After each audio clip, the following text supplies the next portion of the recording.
Pues para mí sí es un placer. Le agradezco mucho la presentación a Antonio, agradezco la invitación de Paco, de Antonio, de los organizadores de este programa tan estupendo de Más Temáticas. No sé si me han dicho que sois 20, 30, 300, me da igual porque no os veo, entonces no veo nada de nada. Entonces, desde que perdí la vista, tuve que dejar mi trabajo como docente de secundaria, pues me planteé algunas preguntas. ¿Qué pasaba con esa parte de mi cerebro que ahora había quedado inutilizada? Vaya, porque la parte de la corteza que utilizamos, la corteza cerebral, el córtex cerebral que utilizamos para pensar, para decidir, para procesar lo que vemos, para escuchar, para aprender. Esa parte de mi cerebro que procesaba la información visual, lo que recibían mis ojos, había quedado sin uso. Entonces, bueno, pues alguna respuesta obtuve leyendo por aquí y por allá, investigando. Y ahora os cuento para qué se utiliza. No quiero hacer spoiler del objetivo de la charla, pero ahora os digo para qué se utiliza en las personas ciegas parte de la corteza visual.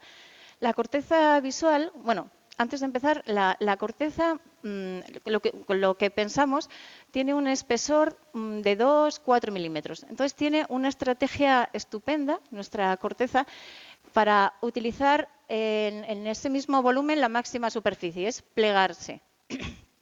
Está llena de circunvoluciones, de pliegues y no es sustancia gris, como decimos. La llamamos así, pero en realidad es roja porque tiene muchos capilares. Bueno, pues en ese poquito espesor es donde tenemos nuestras funciones ejecutivas, nuestros pensamientos, el conocimiento. Y la parte que procesa lo que vemos está en la zona occipital, por la nuca, por atrás, pues ahí está la parte, el córtex visual. Entonces, bueno, para esto se sabe que vemos ahí y que cuando pensamos en un gorrión lo imaginamos en un sitio o en otro de nuestro cerebro. Esto se sabe por una técnica que utilizan los neurocientíficos que se llama fMRI, imagen por resonancia magnética funcional. Y entonces, bueno, pues se hace ese escaneado en tiempo real y se ve qué parte del cerebro se activa cuando hacemos una determinada actividad. Es cuestión de riego sanguíneo, ahí ya no me meto porque no lo sé. Pero se utiliza este escaneado para ver eso, qué zonas del cerebro con qué aprendemos, o en este caso con qué vemos. Para saber qué pasaba ahora con mi corteza visual, leyendo, encontré varios experimentos que se habían hecho, pues cogieron un grupo de personas ciegas congénitas, 17 personas, y otro grupo de unas 17, 18 personas videntes, las llamaremos. Les vendaron los ojos a las personas que veían y por vía auditiva, claro, les leyeron ecuaciones muy sencillas, ecuaciones lineales. Todas, de más o menos complejidad, pero vamos, eran.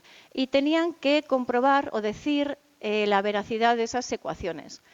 Entonces, el grupo de investigadores lo que descubrió en el escaneado de su córtex pues fue que la corteza visual en las personas ciegas se utilizaba para ese procesamiento matemático. O sea, lo primero que comprobaron fue que el canal de entrada era independiente para ese proceso matemático, porque todos utilizaban el auditivo. Podían hacer matemáticas utilizando el oído. Descubrieron además, que no os he dicho, que para hacer matemáticas, tanto el grupo de personas ciegas como el de personas videntes con una venda, para hacer matemáticas utilizaban la zona destinada a las matemáticas, que es la parte frontal, frontolateral, la parte parietal y el surco intraparietal, que son zonas que están situadas pues en toda esta parte y la zona parietal pues hacia las sienes. Eso se utiliza para el procesamiento matemático. Y vieron que en los dos grupos se utilizaba la misma estructura cerebral, la misma red neuronal. Pero además, en las personas ciegas utilizaban parte de la corteza visual. O sea, era muy curioso. Esto se debe a la plasticidad neuronal, la capacidad del cerebro que nos hace aprender durante toda la vida. Esa posibilidad la tenemos porque se hacen conexiones nuevas, se amplían las redes neuronales, se hacen nuevas sinapsis. El cerebro es plástico y es tan plástico que en esta ocasión, con las personas ciegas que hacían matemáticas muy simples, utilizaban esa parte de la corteza visual. La corteza visual en personas ciegas sigue haciendo sus funciones que se pueden equiparar a las visuales, no solo hace matemáticas, no es que sea algo que ampliemos y que podamos ser, luego hablaremos de eso. Pero además de eso que se descubrió en este experimento y en muchos que luego os contaré, en otro de ellos, pues esa parte que ahora no se utiliza, en mi cerebro, por ejemplo, sigue utilizándose para funciones que podríamos llamar visuales. Por ejemplo, si vosotros veis un coche que pasa de izquierda a derecha, lo seguís con los ojos y se activa esa parte occipital. Pero si yo escucho ese coche que pasa de izquierda a derecha, también utilizo mi córtex visual, la parte occipital. Cuando busquéis en una habitación llena de trastos una pelota roja, pues se activa la zona del cerebro que procesa lo visual. Eso lo procesa porque unos neuronas, los axones de las neuronas ganglionares que están en la retina, lanzan los axones por el nervio óptico, se cruzan en el quiasma y van a parar parte de ellos a la zona occipital detrás de la cabeza. Bueno, pues cuando busquéis la pelota roja en una habitación, estáis utilizando esa parte. Pero yo, cuando estoy en una habitación y tengo que buscar dónde está un reloj que hace tic-tac, también utilizo esa parte de la corteza visual. O sea, que podría decirse que se utiliza para algo que es pseudo no, pero bueno, pseudovisual, que yo tengo que buscar algo por el sonido en esta ocasión. Entonces, bueno, sigue teniendo esas funciones, pero se descubrió que se utilizaba para las matemáticas. Se hizo otro experimento, investigadores franceses, y cogieron en esta ocasión a 3 matemáticos profesionales ciegos. Eran 3 profesores de universidades francesas, uno de ellos era geómetra, otro se quedó ciego a los 2-3 años, pero también trabajaba en la universidad como profesor de análisis, y otro era profesor también universitario, ciego con una ceguera total, pero trabajaba en una empresa como ingeniero informático, vaya, que fuera matemático de formación. Entonces, en esta ocasión les hicieron un experimento para ver qué pasaba en sus cerebros a tiempo real. Y también fue un gran descubrimiento, porque bueno, les leyeron unas cuestiones, les leyeron 20, 30, pero aquí no vamos a leer tantas, y vieron cómo se activaba su cerebro con esos enunciados en los que ellos tenían que decir si eran verídicos o no. No eran solo cuestiones matemáticas. Ahora escucharéis que os la lee Antonio, por favor. Y hemos impreso algunas. Yo las escuché antes y están en papel. Entonces escucháis alguna de los enunciados para que vuestros cerebros pues también activen diferentes regiones neuronales mientras las escucháis. Luego en 2 segundos os dice si son verdaderas, falsas o sin sentido, pero le dais una vuelta. Entonces, cualquier grupo topológico compacto admite una medida de probabilidad única invariante bajo traslaciones a izquierda. Verdadero. Una desigualdad entre 2 funciones sigue siendo válida para sus primitivas. Falso. La mayoría de los todos robóticos nunca han conocido Yugoslavia. Sin sentido. Existe un grupo de orden infinito que admite un número finito de subgrupos. Falso. El grafo de la completación de un grupo compacto es denso en un conjunto abierto parcialmente conexo. Sin sentido.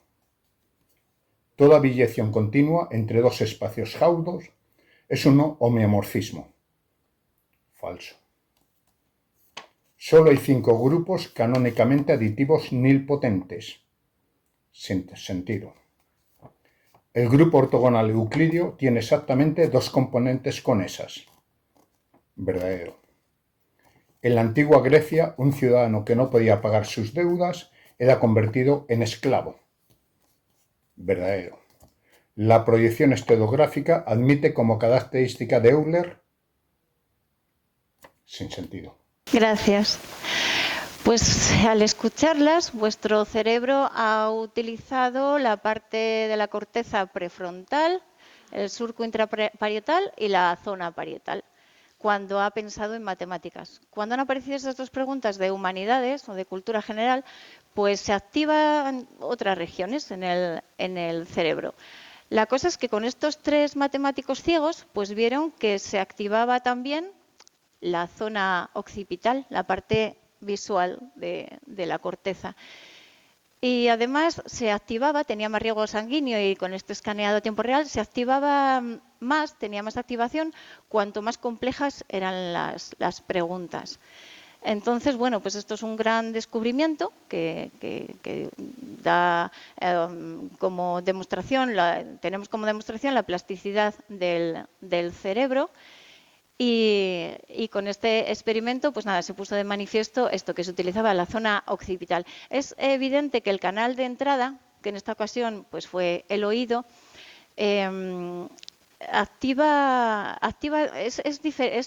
distinto para el procesamiento de la información, porque se ha comprobado que con la vista, instantáneamente en un segundo, se pueden discriminar 100 objetos, pero con el oído, pues como mucho se discriminan 10 cosas diferentes. Además, si lo pensáis, entrenando el oído se pueden distinguir a lo mejor más o bueno, en un segundo es difícil. Además, una característica de la cuestión auditiva es que se presentan la información de forma secuencial, no como en la visual, que puede ser de un vistazo y ya está, pero en la cuestión auditiva todo tiene que ser secuencial.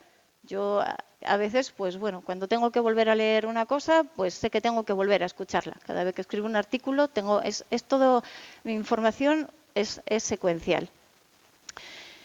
Con todo esto, con esta activación del cerebro y esta utilización de la corteza visual y esta plasticidad que vemos que tiene todos los cerebros, no solo, claro, las personas ciegas, que se solapa, esa utilización de la corteza visual se solapa con otras funciones. También se ha visto que se utiliza pues para cuestiones de lenguaje complejas, por ejemplo, para leer enunciados complejos o para entender, para comprensión lectora, vaya. Con esto la pregunta es, ¿existen matemáticos célebres ciegos? Y la respuesta es sí, sí. Tenéis uno en mente, quizá algunos, porque Euler,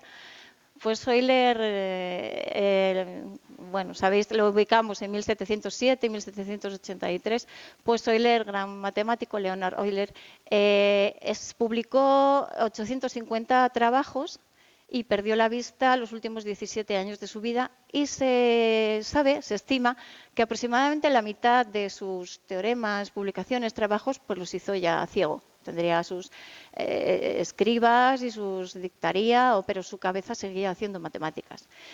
Antes de él, Saunderson también fue un gran matemático, no le admitieron en Cambridge, pero luego terminó como doctor en la cátedra lucasiana, ahí en Cambridge, que esa cátedra es la misma que ocupó Newton y bueno, pues Stephen Hawking, y ahí estuvo dando clases. Paradójicamente, pues daba clases, aparte de volver a retomar muchas de las cuestiones que hizo Newton, pues él hablaba de la luz, del arco iris, del ojo, de cómo se procesaba la naturaleza de la luz, cuestiones de óptica. Estuvo dando sus clases allí. Y otro matemático también importante que nació en 1931, que me ha llamado mucho la atención, ciego, se quedó ciego a los 6 años, pues es Bernard Morin. La cosa es que Bernard Morin, él lo que hizo, entre otras cosas, pero esta es la más llamativa, lo que hizo fue una eversión de la esfera, que os cuento que es darle la vuelta a la esfera, ponerlo del interior en el exterior, pero en todo momento tiene que poder definirse un plano tangente en todos los puntos, en todo el proceso. Entonces Morin lo veía en su cabeza claramente, él no veía nada, pero en su cabeza sí que se imaginaba la geometría de la esfera e hizo todo ese proceso de eversión. Se pueden atravesar las paredes, claro, como si fueran fantasmas. Y ponemos un vídeo que no lo he visto y me han contado. Él lo que hizo para que sus colegas videntes vieran lo que él estaba pensando, pues fue hacer modelos en arcilla con todas las fases de esa eversión de la esfera. Pero lo vemos con un pequeño vídeo, no dura mucho. Él decía que hay una imaginación matemática cuasi temporal, que él no tenía muy desarrollada, que es la que le permitía hacer análisis, cuestiones de análisis, cálculo, y había una imaginación matemática cuasi espacial, que bueno, él tenía muy desarrollada y que le hacía ver las cosas de una sola vez, él veía todo el proceso. Bueno, pues sí se puede ser matemático y ciego. Hasta aquí todo lo que tiene que ver con la plasticidad del cerebro. Hemos visto que se utiliza parte de la corteza occipital, además de la que se utiliza para hacer matemáticas, para todo el procesamiento matemático, que es la parte frontolateral, parietal, intraparietal. Y en las personas ciegas se utiliza esa parte. No hay ninguna evidencia de que esta utilización de la corteza visual pues sea ninguna ventaja para personas invidentes, pero bueno, se ha comprobado que se utiliza y me parece muy llamativo. Euler no tuvo lo que tiene un estudiante que quiere hacer un grado en matemáticas o una estudiante que quiera estudiar matemáticas siendo ciega o sin vista. Entonces, creo que no está matriculado ningún alumno, pero bueno, en ingeniería informática sí, y en matemáticas, pues evidentemente también podría matricularse, porque hemos visto que el sentido de la vista no es esencial para hacer matemáticas, que el canal de entrada puede ser otro, y bueno, pues es complicado, yo creo que es, pero no tanto, porque hoy en día, y esta cuestión ya es sobre lo que se utiliza en la actualidad para hacer matemáticas sin ver. A todo esto que se utiliza, la tecnología que utilizan las personas ciegas se le llama tiflotecnología. Y la tiflotecnología pues permite acceder a manuales, a artículos, a libros, a todo lo que sea. Y pues utilizando, por ejemplo, uno de los aparatos más básicos que se pueden utilizar para hacer matemáticas es una línea Braille. La línea Braille se coloca debajo del teclado y sabéis que para leer en Braille se utiliza un cajetín con 6 puntos. 1, 2, 3, 4, 5, 6. Y con esas combinaciones se puede leer, incluso escribir, porque hay máquinas para escribir en Braille. Bueno, pues estas líneas Braille que tendría un estudiante de grado de matemáticas, es una línea de metal con 40 cajetines y en lugar de 6 puntos tienen 8, porque cualquier apunte, cualquier manual, cualquier PDF, cualquier cosa que tenga que leer sobre matemáticas, pues esos puntitos de la línea van subiendo y bajando. Cuando se llega al final hay una teclita para leer el siguiente renglón.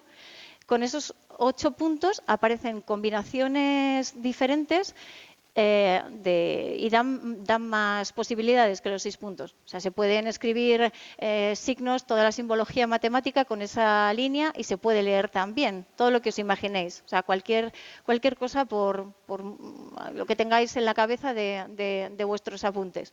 Entonces, pues a estos alumnos ciegos les viene muy bien ir leyendo renglón a renglón con su línea Braille, decodificando, todas esas combinaciones de puntos.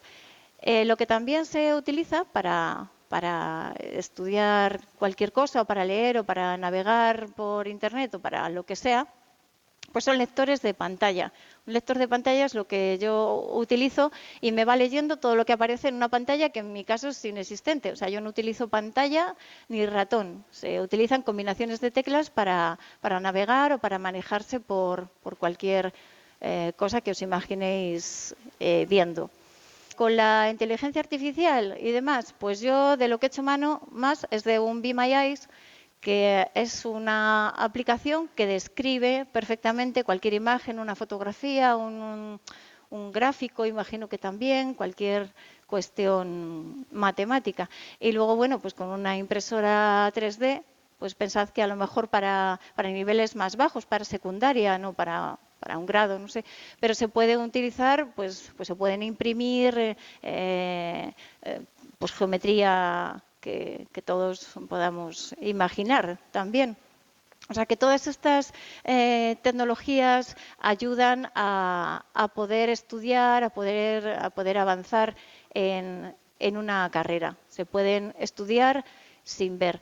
Hay una cuestión que no os he contado de esto de la vista y las matemáticas. Es que hay una discusión que es casi más filosófica que de matemáticos, y es que las matemáticas por debajo o por encima de lo que se ve o de lo que se puede imaginar o de las matemáticas que cada uno tenga en sus cerebros, hay una abstracción que es independiente, esa modal, o sea, es independiente de cómo aparezca esa información, si tocando, si escuchando lo que nos describe en el enunciado de un teorema o leyendo negro sobre blanco. O sea, no hace falta ese apoyo, aunque hay filósofos que dicen que sí, que nacemos con cierta intuición matemática, que sabemos distinguir si hay muchas bolitas en un grupo o hay menos bolitas en otro grupo. O sea, toda esa matemática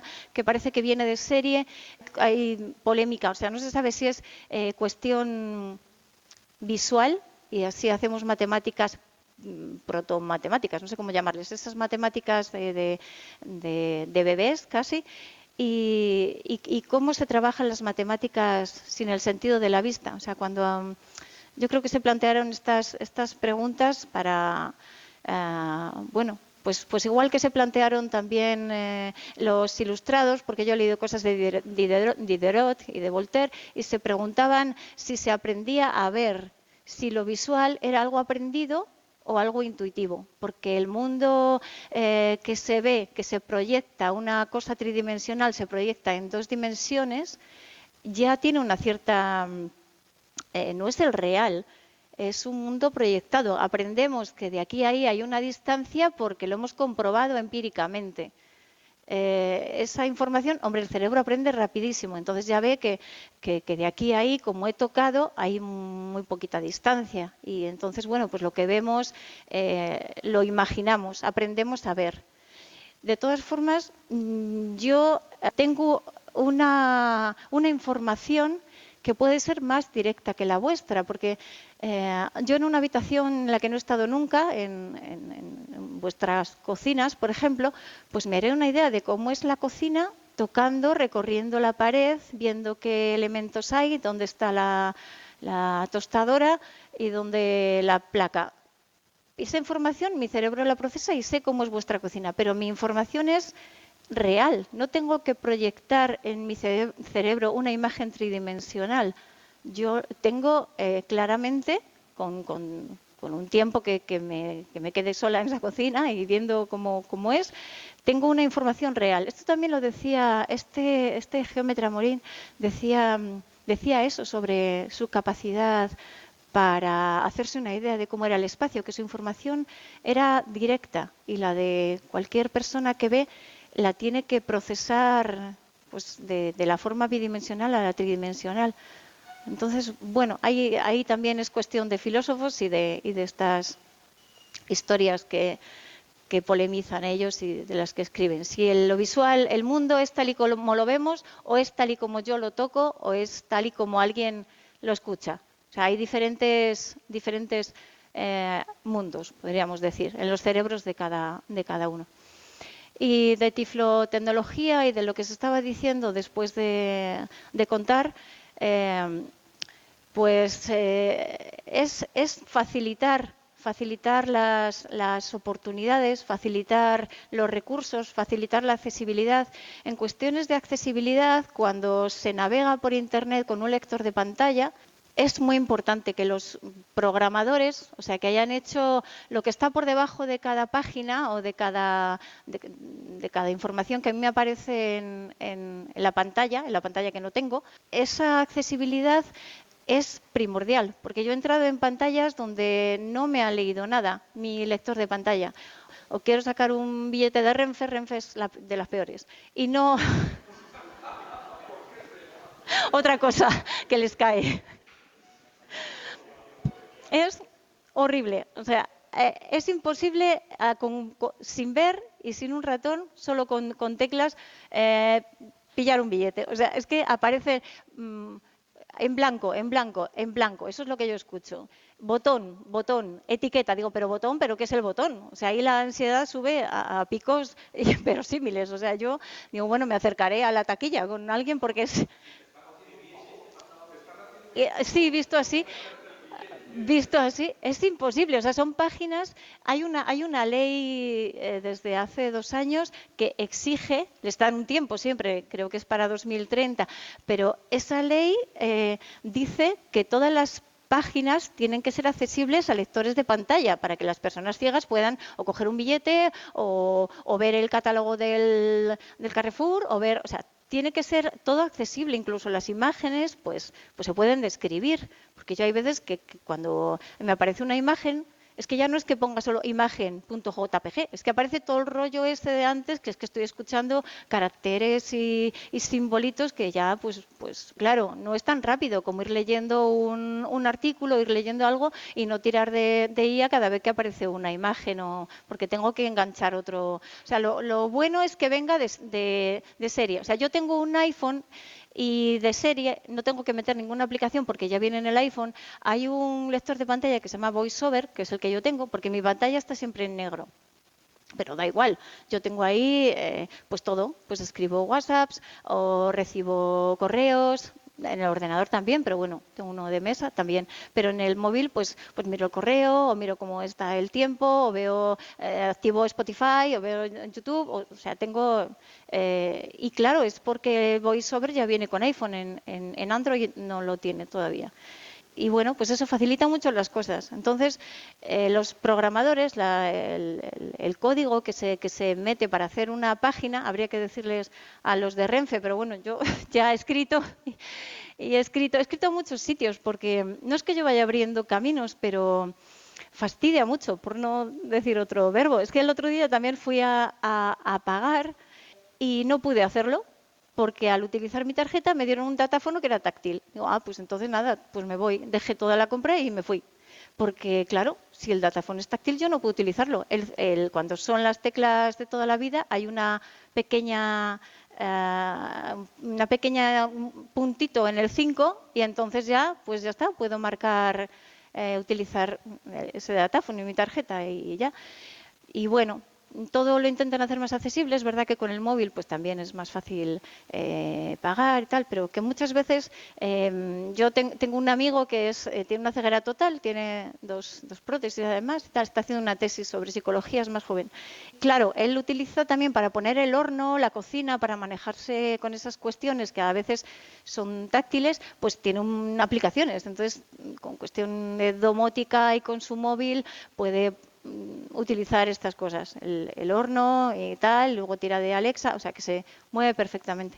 Pero bueno, pues todo va avanzando, todo va avanzando y bueno, pues yo lo que quería que quedara claro es que se pueden hacer matemáticas, que el cerebro es plástico y que las zonas que no se utilizan para las funciones para las que estaban diseñadas, se reutilizan, se reclutan esas neuronas para hacer otras cuestiones. El cerebro es impresionante. Y otra cosa que quería pues que quedara clara con esta charla es que los estereotipos son muy peligrosos. Y los prejuicios, pues muchas veces ponen más barreras que las que se puede encontrar una persona con una discapacidad. Entonces, pues nada, además del cerebro, de las neuronas, de las matemáticas, de la versión de lo que os he contado de tiflotecnología, pues que os quedara más o menos esa reflexión, que los prejuicios no convienen para hacer una sociedad pues más bonita. Y yo creo que ya, todo esto. Gracias.